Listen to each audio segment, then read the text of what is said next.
In competition shooting, CZ has made a mark for itself with the Shadow 2. It's hard to go anywhere without thinking of that platform, and CZ knows about that, and so they decided to make a compact version of it. But is it worth it? And in this video, I review the CZ Shadow 2 Compact.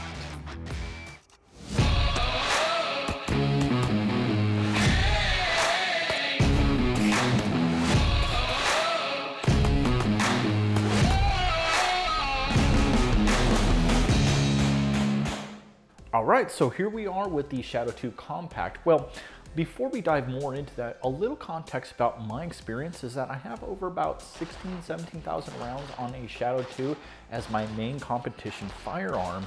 And so there are going to be a lot of things you'll see me pull throughout this video and lean on that information to share with you guys, but I'm really going to make it about this gun. So starting with that, you'll see that I actually have it in the box that it comes with.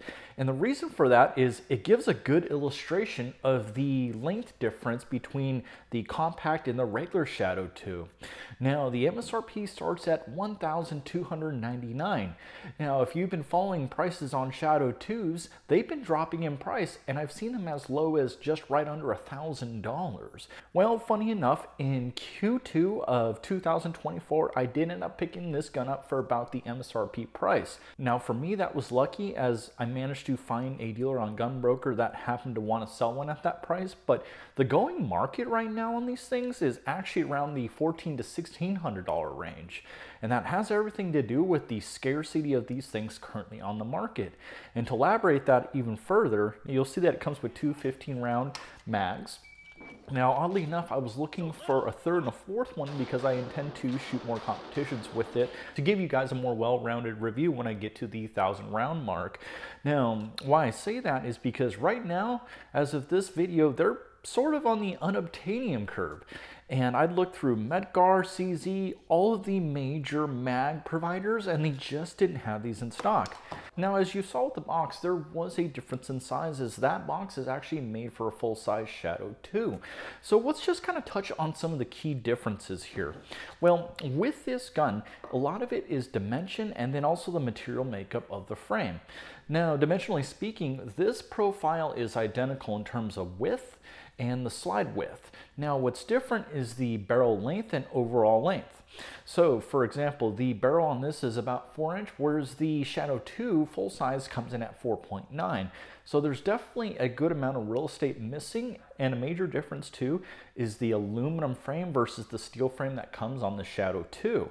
Well, that equates to about a 30-ounce empty weight. So another key portion of this is right here on the bottom portion. This is not the same as a full-size Shadow 2, as this only accepts 15-round mags, where the Shadow 2 comes in at a factory 17 rounds. Now, what that means is there's a length of about ½ an inch difference between the two. Now, believe it or not, you could in fact use the mags from the Shadow 2 on this gun, as I'll show in this video when I was just starting to warm up with it. But it's not the other way around, where you can use 15-round mags in a full-size Shadow 2, so just keep that in mind. Everything is virtually identical, even the spacing of the safety and the slide release here. The grip handles on this are the aluminum ones, similar like you would find on the factory Shadow 2 blues or even the oranges. Now, initially, the grip on this I like a lot, but it feels very different. So why is that? One thing I had noticed is that when I've been shooting my Shadow 2 for as long as I'd had it, always had an extended safety on it. And this portion of it too, right here, while this is factory on the Shadow 2, I ended up having a flat, or now I have a nitro fin on it. So what does that mean? Well, for me, with the size of hands I have, which is about a XL in mechanics gloves, is that I end up having a completely different grip on this. I found myself a lot of times rubbing against, or essentially even bracing, the slide release.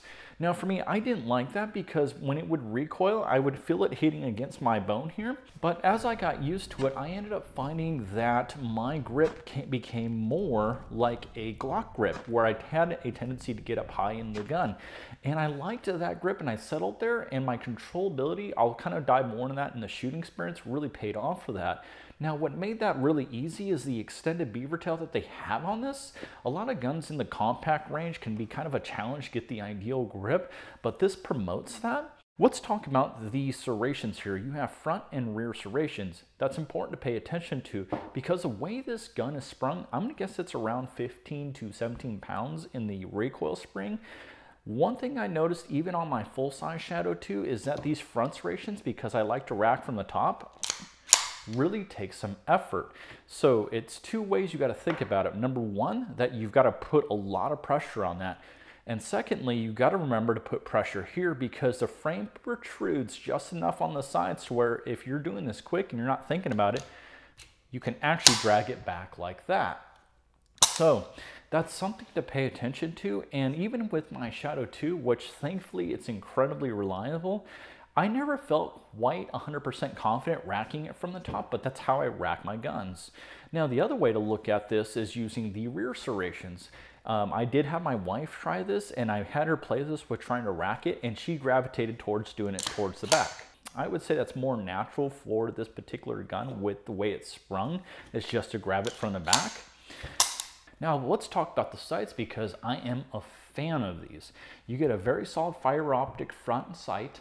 Now, what I like are these rear sights. I had a friend that actually reached out to Bomar and they explained the reason why sights are tapered. Now, I'm not saying these are Bomar sights, but it's important to highlight the benefit of that, is that when you taper off these sides like that, it naturally draws your eyes towards the center here. So when you're looking through, it's a more natural feeling and an easier way to index, which I think they did really well with the Shadow 2 Compact. And of course, the rear sight is adjustable if you need it. And it is optic ready. And I actually have a mounting plate here, which I will highlight. I like the mounting system for the Shadow 2 because that carries over in the Compact in the sense that you have these bosses. And unlike the mags, well, these are readily available for fairly inexpensive at $39. Thinking about reloads for this thing, well, obviously you don't have a mag or anything like that, but it does have its extended release. If you're on the Shadow 2, this extended mag release will feel familiar, and it's a little bit more flush and not as protruding as the full-size Shadow 2. I like that from a carry perspective, and when I got used to it, I found that doing reloads with this thing wasn't necessarily difficult. You have natural beveling on the sides, but when you're running 15 round full mags, you do got to take the time to guide it in. As the first time I tried it in competition, it was just a slight hiccup for me, and a simple quick tack rack bang, and I was good to go. Now, what I will mention is that when mags say they're 15 rounds, typically that's their max. I did play around with the magazines on this gun a little bit, and you could in fact actually squeeze in 16 rounds. I wouldn't recommend running it that way, but my point to that is to mention there's enough tension in there to run a 15 round mag reloadable. All right, so now we're gonna talk about the trigger. Well, I had to do a separate video for the double action, largely because I had to figure out how to hold this thing down, but that pull came in at about 9 pounds consistently for me. And let's talk about that characteristic, okay?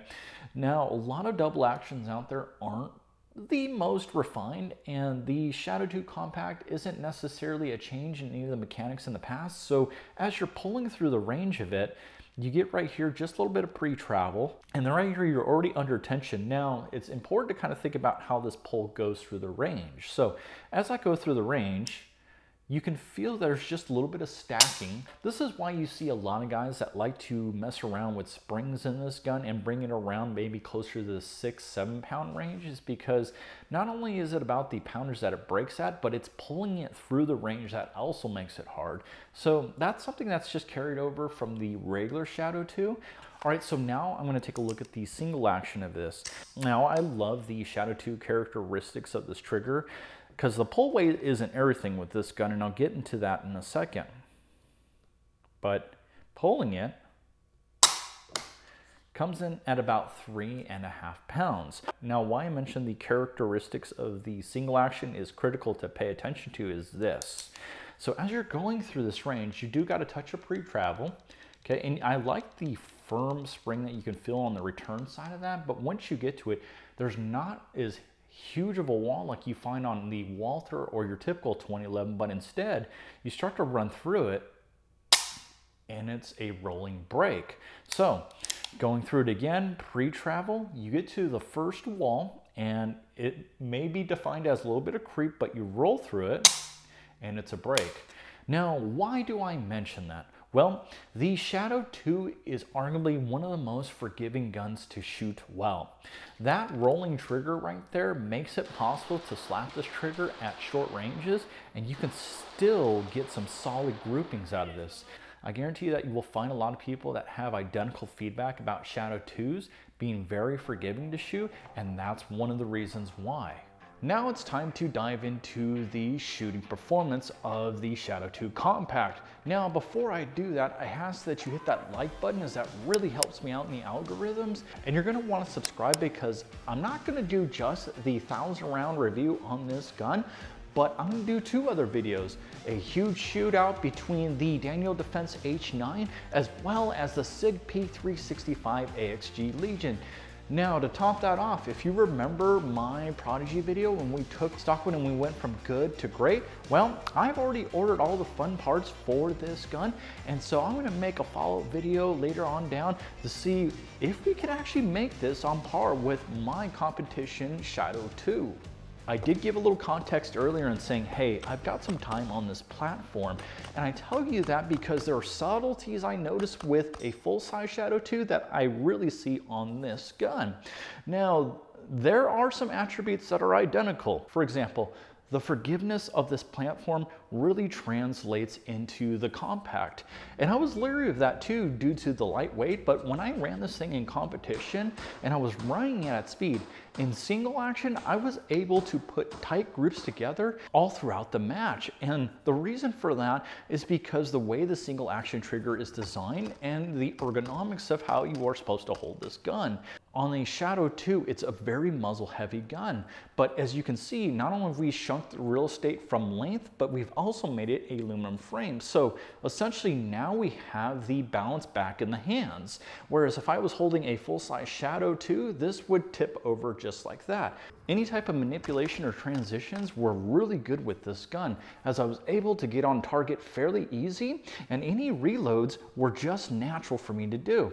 Now, I did mention earlier I had to get used to that because it was more to do with a full round mag, but once you get used to that and practice that, you are going to learn that you can get those reloads done just as quick on this platform, if not quicker than its full-size counterpart. Now, I will mention, because of the size of my hands, you may be thinking that since my palms protrude, that would be an issue. No, I never had a challenge with that, because the way I actually end up doing this is when I rotate out, I do break my grip a little bit, so I wasn't necessarily in danger of actually, number one, pinching my hand, and secondly, not having the depth to push on the bottom side of this. So I found that to be a positive, especially considering that you're losing a little bit of real estate on the grip. The grip feels identical. You have this undercut that helps you get your hand right up and underneath, and the beaver tail really forces your hand to get a solid grip in there. Now, accompany that with the backstrap grip of this, which is actually, I would say, a little more textured than the previous Shadow 2.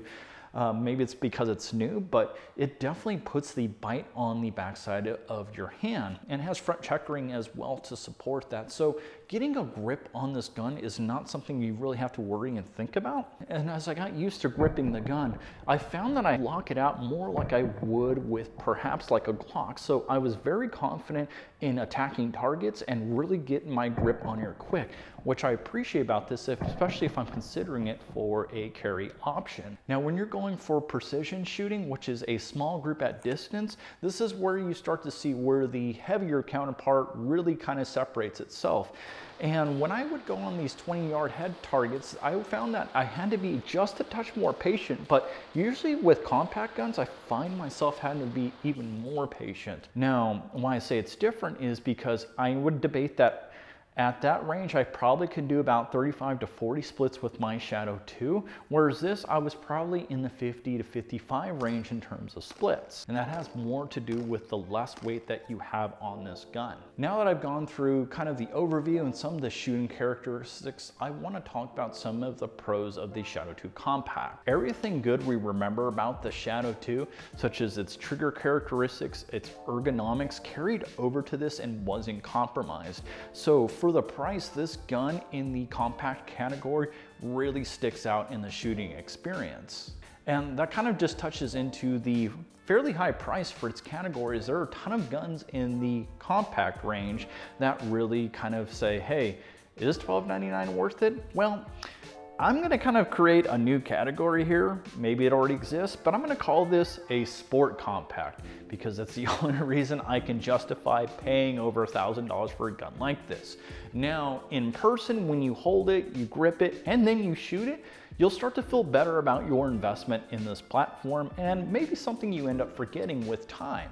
And finally, the biggest pro of all, it's just easy to shoot.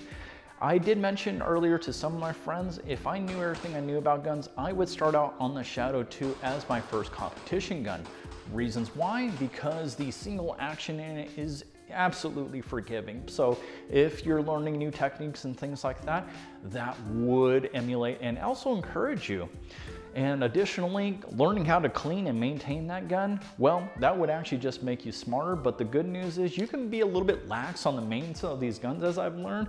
As long as the lower half of this and the action doesn't get too gummed up, these guns can really run dirty. The one thing that is going to be a huge learning curve if you're not used to double action is the pull. Now, I have a ton of time doing that.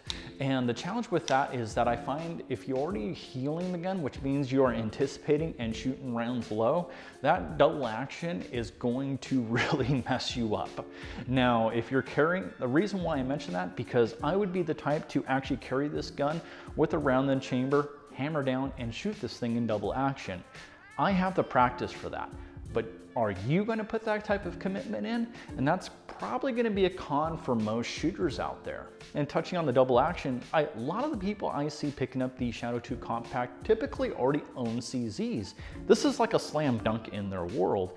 But outside of the competition realm, CZ really hasn't penetrated deeply into the US. And so the average Joe coming up to this and looking at the price and shopping it based on technical specifications and perhaps maybe even that double action pull being their first impression, along with the wrong gun dude showing you this gun, would probably be a turnoff. Well, let's talk about who this gun's for. First and foremost, I would say this is really for the CZ enthusiast looking to replace either their P07, their Omega, or even their P10 they might be carrying as a logical justification to be on this platform.